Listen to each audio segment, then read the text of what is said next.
샬롬 반갑습니다. 좋은 아침입니다. 주님의 성령이 오늘도 저와 여러분들과 함께 하시는 복된 하루 되시기를 축복합니다. 오늘 하나님께서 저와 여러분들에게 주시는 말씀은 시편 48편 되겠습니다. 처음부터 마지막까지 개별적으로 묵상하시기를 바랍니다. 그리고 이 시간 함께 읽을 부분은 시편 48편 1절에서 3절과 9절 이렇게 넉 절을 따로 떨어져 있지만 읽어보도록 하겠습니다.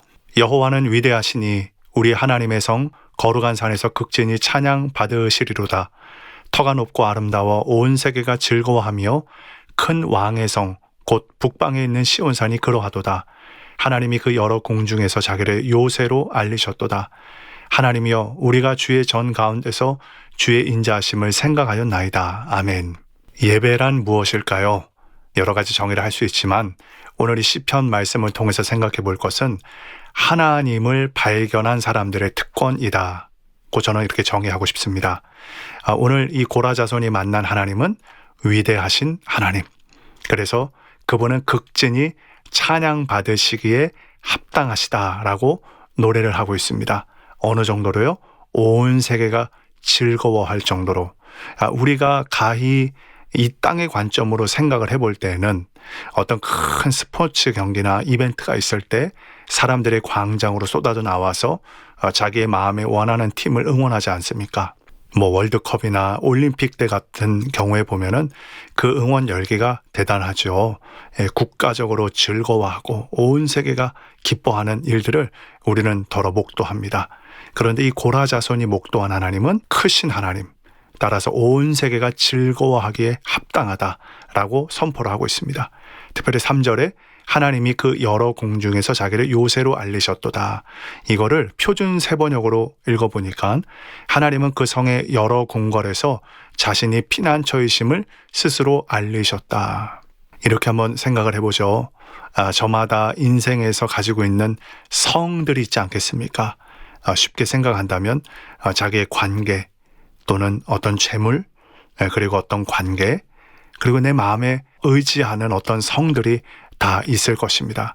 하지만 하나님은 그 여러 성들, 그 궁궐 가운데서 하나님 스스로가 요새이심을, 피난처이심을 우리 가운데 알려주시는 겁니다. 이것이 또 예배의 너무나 중요한 포인트입니다.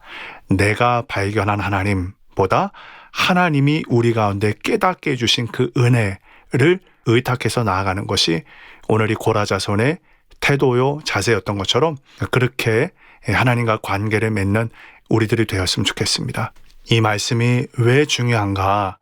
때로 우리가 스스로 하나님을 찾다가 자기 풀에 지쳐서 쓰러질 때가 있지 않겠습니까? 내가 있는 이곳에 왜 하나님이 나타나시지 않지? 왜 하나님 나에게 침묵하시지? 물론 그렇게 여기는 영적인 기간이 우리가 경험하기도 합니다. 하지만 중요한 것은 하나님은 자기 자신을 계시하시는 하나님이시다. 어떻게 해요? 반드시. 그리고 우리가 서 있는 이 땅에서 말입니다. 그 하나님을 바라고 기대하는 것이 오늘 저와 여러분들이 가져야 할 중보자요 예배자의 자세인 줄 믿습니다. 그리고 오늘 중요하게 여러분들하고 나누고 싶은 부분이 바로 9절입니다. 이 하나님이요 우리가 주의 전 가운데서 주의 인자하심을 생각하였나이다. 우리가 매일마다 반복되어지는 여러 가지 일들 가운데서 우리 마음에 어떤 뜻을 품고 또 무엇을 생각하며 또 그것이 어떻게 우리의 삶에서 표출이 되는지를 오늘 이 말씀 가운데 올려놓고 생각해 보았으면 좋겠습니다. 이 9절 말씀과 가장 잘 어울리는 인물을 생각할 때 다윗을 우리가 제외할 수 없죠. 다윗은 시편의 수많은 고백들을 통해서 하나님의 인자하심, 이 인자하심을 히브리어로 하자면 헤세드라고 합니다. 이 헤세드라는 것은 하나님의 사랑이라고 표현을 하기도 하지만 그렇게만은 이야기할 수 없는 아주 깊은 단어입니다. 하나님의 언약 관계 안에서 나오는 그분의 친절함, 그분의 따스함, 그분의 사랑. 그래서 우리가 이 사랑을 다 표현하지 못할 때 히브리어 헤세드를 자주 언급하곤 하는데요.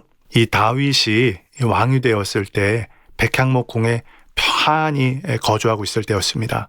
이 하나님의 언약궤를 모시고 성전을 짓고 싶어 하는데 하나님은 도리어 다윗의 집안을 영원히 세워주시겠다고 약속하십니다. 이때 다윗이 하나님 앞에 앉아서 이렇게 기도하죠. 하나님, 나는 누구오며 내 집은 무엇이기에 나를 여기까지 이르게 하셨습니까? 그러니까 다윗은 자신이 성전을 지어드려야 한다고 생각하면서 자신의 열심에 빠져 있었죠. 방금 3절 말씀을 통해서 나눴던 것처럼요. 하나님이 먼저 베푸신 일방적인 헤세드, 이 인자하심을 깨닫고는 모든 계획을 다윗이 내려놓게 됩니다. 그리고 다윗은 주의 전 안에서, 그러니까 하나님의 임재 안에서 자신을 향하신 하나님의 영원한 언약적 사랑을 깊이 묵상하면서 또 그렇게 예배 길로 나아가게 되죠. 또 다윗 하면은 늘 대조가 되어지는 인물이 바로 사울 아니겠습니까? 다윗은 하나님의 전 안에서 하나님의 헤세드, 그분의 인자하심을 묵상했는데 사울은 정반대였습니다. 다윗이 골리앗을 이기고 돌아올 때 여인들이 사울이 죽인 자는 천천히고 다윗은 만만이다 라고 노래를 할 때 사울은 이 소리를 듣고 심히 불쾌해합니다. 그리고 그날 이후 사울은 다윗을 주목합니다. 그러니까 이 사울은 왕으로서 하나님의 헤세드 안에 머물면서 백성을 다스려야 했는데 그는 사람들의 평판이나 왕위를 빼앗길지 모른다라는 그 미래에 대한 걱정이나 두려움 때문에 그 비교의식이라는 세상의 근심에 완전히 압도당해버린 거죠. 그래서 그 결과로 악령에 시달리면서 평생을 번뇌와 두려움 속에 살다가 비극적인 종말을 맞이하게 되는 것입니다. 그리고 이 다윗 말고 얼마나 많은 사람들이 하나님의 인자하심을 묵상했는지 복음 시대에 마리아가 그러지 않았겠습니까? 제자들도 있었겠지만 예수님 발치에 그 가운데 어떻게든 붙어 있어서 주님의 입에서부터 나오는 그 말씀을 들으려고 했던 그 여인의 귀한 행보를 성경은 기록을 하고 있습니다. 하지만 다시 구약으로 점핑해서 오면 대선지자였던 엘리야조차도 하나님의 헤세드를 경험했을 때가 있지만 그 하나님의 헤세드가 그 마음 안에 가득하지 못했을 때에 로뎀 나무 아래에서 자기의 삶을 비관하고 우울증에 걸리면서 얼마나 어려운 시기를 통과하고 있습니까? 하나님, 제가 열심히 신앙생활 했는데 왜 저만 이렇게 살아남아야 합니까? 나만 남았습니다. 고립과 두려움에 가득한 엘리야의 모습을 보게 됩니다. 따라서 이것이 쉬운 문제가 아니라는 것을 우리가 다시 한번 기억해 봅니다. 무엇이 쉽지 않다고요? 오늘이 9절 말씀이요. 하나님의 전 가운데서 하나님의 인자하심을 생각하는 것 말입니다.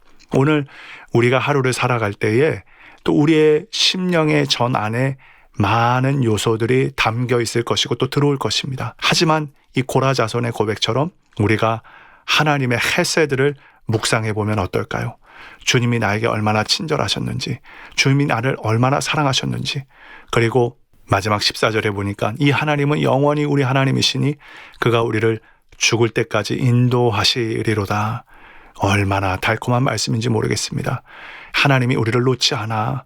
그분은 우리에게 침묵하시는 것 같지만 지금도 살아서 우리와 동행하시고 우리에게 말씀하시는 하나님이셔. 그 하나님을 기억하면서 지금 나아가는 것입니다. 지금 이 말씀을 청취하시는 그 자리가 어디에 있든지, 여러분 지하철이든지 버스든지 길거리이든지 혹은 집에 계시든지 카페에 있든지 어느 곳에 있든지 그 하나님의 헤세드가 여러분 심령 안에 가득했으면 좋겠습니다. 그 삶의 중심에 있기를 축복합니다. 오늘도 그 하나님의 인자하심, 그 헤세드를 붙잡고 승리할 수 있는 저와 여러분의 모든 삶이 되기를 우리 주님의 이름으로 간절히 축복합니다.